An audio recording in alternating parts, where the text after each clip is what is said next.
Chrysler vehicle scan data will vary from model to model.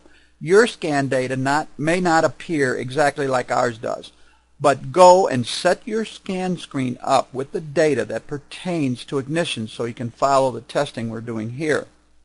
Don't forget to use vehicle-specific information. You can see at the top there, key facts. The PCM is going to control each coil on plug module to fire each cylinder. This vehicle-specific information will help us as we diagnose.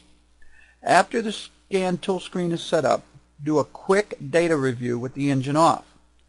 Engine speed should be 0. If it isn't, go to PCM testing. Spark advance should be about 4 degrees. If it isn't, go to PCM testing. Now, cam sync state and cam sync with the engine off should be displayed as not synced. If it isn't, if it says in sync, go to ignition fuel control test and PCM test. Crank sync state and crank sync with the engine off should be in sync. If it isn't, go to ignition fuel control test and PCM test. Knock retard should be 0. If it isn't, go to PCM test.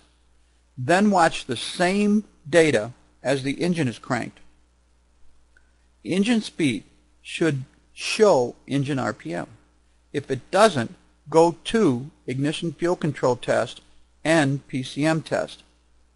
Spark advance should show a small amount of ignition advance, definitely under 20 degrees. If it doesn't, go to ignition fuel control test and PCM test.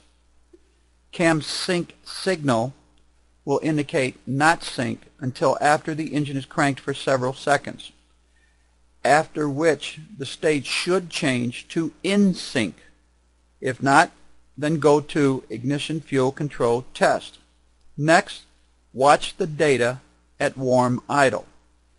After the engine starts, you're going to see some spark advance, and it's going to make small changes. This is indicating that the PCM is in fact controlling timing.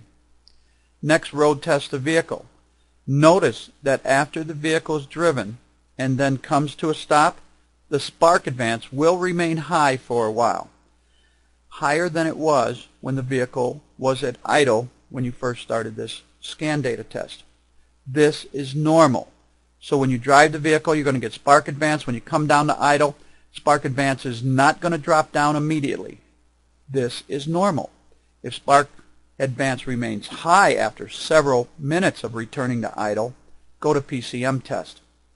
Both cam and crank must stay in sync. If not, go to ignition fuel control test and PCM test.